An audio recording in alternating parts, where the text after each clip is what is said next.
O nosso grupo é composto por 3 componentes: Sommer, que sou eu, Diogo e Patrícia. E nós ficamos responsáveis pela engenharia de produção. A nossa forma de abordar esse assunto é abordando o processo de produção do aço, envolvendo os capítulos do livro que são as de ondas mecânicas, ondas sonoras e temperatura e calor. Boa noite, meu nome é Diogo Maciel e nós vamos apresentar o trabalho de ondas e termodinâmica. O nosso tema é a produção do aço. O processo de produção do aço é formado por várias etapas. Em todas as suas etapas são possíveis identificar a aplicação dos conceitos da física. Uma etapa primordial no processo de produção do aço é a etapa do controle de qualidade. O controle de qualidade é formado por ensaios destrutivos e não destrutivos. Nos ensaios não destrutivos é possível identificar aplicações das ondas mecânicas e sonoras. Os sons produzidos em um ambiente qualquer refletem-se ou reverberam nas paredes que constituem esse ambiente, podendo ainda ser transmitido a outros ambientes. Este fenômeno constitui o fundamento de ensaio por ultrassom de materiais. Assim como uma onda sonora reflete ao incidir num anteparo qualquer, a vibração ou onda ultrassônica também reflete quando percorre um meio elástico. De mesmo modo, a vibração ou onda ultrassônica refletirá ao incidir numa descontinuidade ou falha interna no uso desse material. Através de aparelhos especiais é possível detectar as reflexões provenientes do interior dessa peça examinada, localizando e interpretando as suas falhas. O teste ultrassônico de materiais é feito com o uso de ondas mecânicas ou acústicas colocadas no meio de inspeção. O ensaio por ultrassom caracteriza-se por ser um método não destrutivo, com o objetivo de detectar as descontinuidades internas presentes nos mais variados tipos de materiais ferrosos e não ferrosos. As descontinuidades são caracterizadas pelo próprio processo de produção da peça e por componentes. Alguns tipos de descontinuidades são bolhas de gás, dupla laminação ou trincas. Portanto, esse exame ultrassônico, assim como qualquer outro ensaio não destrutivo, visa diminuir o grau de incerteza na utilização de materiais ou peças de responsabilidade.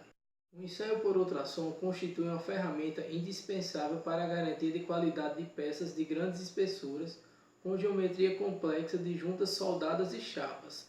É aplicado na indústria moderna, principalmente nas áreas de caldeiraria e estruturas marítimas, como por exemplo a produção do aço. Na maioria dos casos, os ensaios são aplicados em aço carbono e em menor porcentagem em aços inoxidáveis. Os princípios dos ensaios físicos que regem o ensaio por ultrassom são os princípios de dispersão, absorção, atenuação sônica e a divergência do feixe sônico. A dispersão do feixe sônico deve-se ao fato de a matéria não ser totalmente homogênea e conter interfaces naturais da sua própria estrutura ou que são provocadas pelo processo de fabricação. Um dos exemplos são os aços fundidos, que apresentam grãos de grafite e ferrita com propriedades elásticas distintas. A mudança das características elásticas de ponto no mesmo material é chamada de anisotropia, que é mais significativa quando o tamanho do grão é cerca de 1/10 do comprimento de onda. O princípio da absorção é a energia contida pela onda para que cada partícula do meio execute um movimento de oscilação, transmitindo vibração às outras partículas do próprio meio. Esse fenômeno ocorre sempre que uma vibração acústica percorre um meio elástico. Outro princípio físico é o princípio da atenuação sônica. A onda sônica, ao percorrer um material qualquer, sofre em sua trajetória efeitos de dispersão e absorção que resultam na redução da sua energia. Os resultados desses efeitos, quando somados, resultam na atenuação sônica. Na prática, esse fenômeno pode ser visualizado na tela do aparelho de ultrassom, quando se observam vários ecos de reflexão de fundos provenientes de uma peça de superfície paralelas. As alturas dos ecos diminuem com a distância percorrida pela onda. A atenuação sônica é importante quando se inspecionam peças em que esse fator pode inviabilizar o ensaio. Soldas em aços inoxidáveis autênticos e peças forjadas em aços inoxidáveis são exemplos clássicos desta dificuldade. O controle e a avaliação da atenuação nestes casos é a razão para justificar procedimentos de ensaios especiais não destrutivos. O quarto princípio físico é a divergência do feixe sônico. A divergência é um fenômeno físico responsável pela perda de parte da intensidade ou energia da onda sônica. A divergência se pronuncia à medida que a fonte emissora é afastada das vibrações acústicas.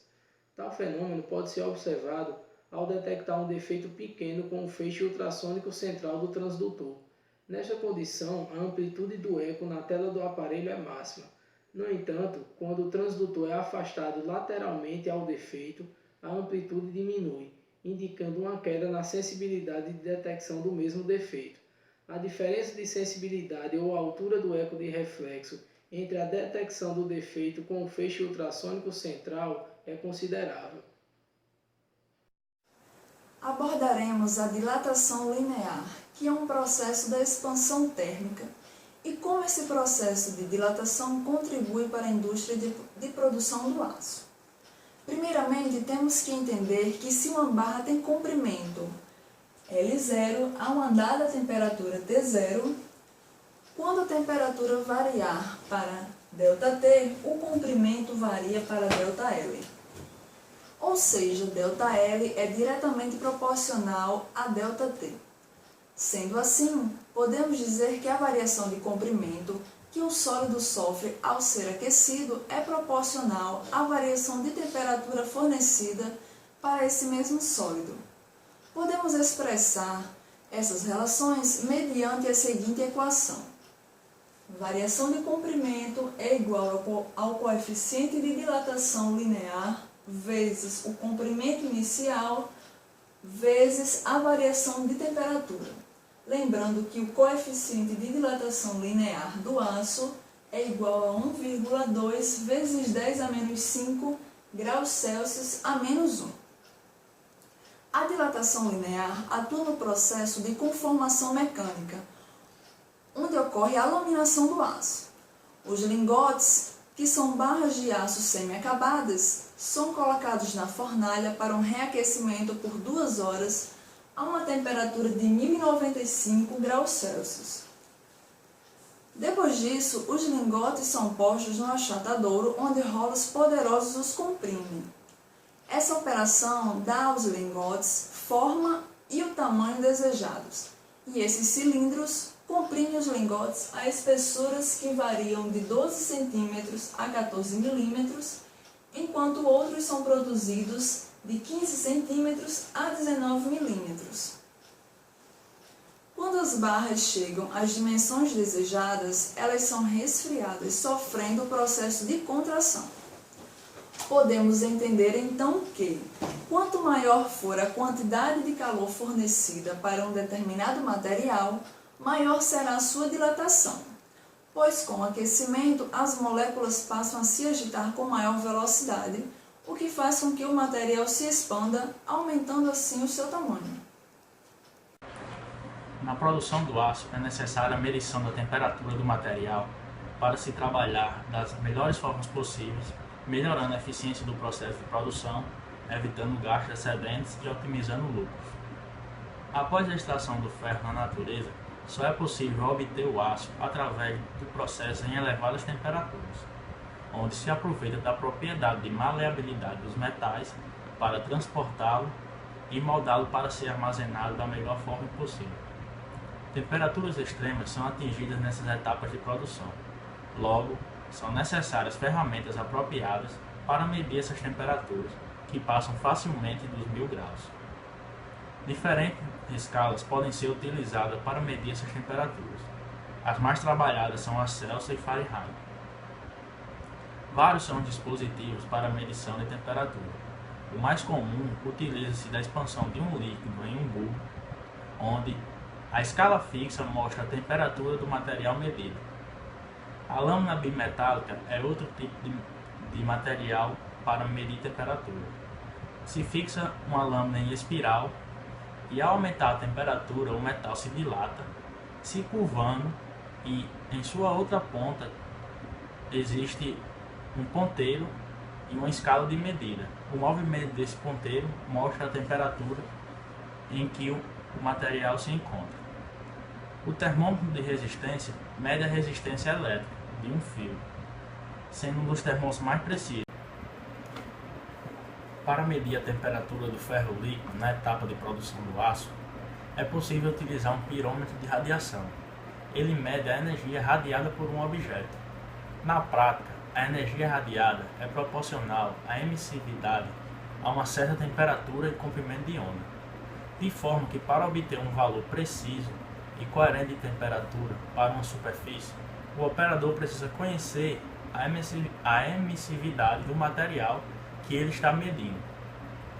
O equipamento é construído com uma lente que focaliza essa radiação emitida em um sensor, que é sensível a essa luminosidade. Gera uma voltagem e essa voltagem é proporcional à radiação focalizada.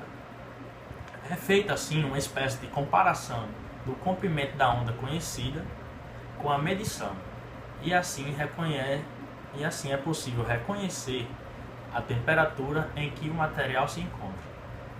Alguns aparelhos digitais fazem essa função e esse segundo mostra a temperatura do material líquido. Nós podemos fazer as medições em qualquer uma das 3 escalas de temperatura, seja ela Celsius, Kelvin ou Fahrenheit. E após conhecermos os valores, podemos transformá-los de um para o outro. Conhecendo o valor em Celsius, nós temos a forma que você coloca o valor em Celsius, divide por 5 e ela é igual à temperatura em Fahrenheit menos 32/9. A temperatura em Kelvin é uma temperatura absoluta. Nela não existe um valor menor do que 0. E é possível passá-la, você conhecendo a temperatura em Celsius, é possível passá-la para a temperatura em Kelvin, acrescentando mais 273 graus.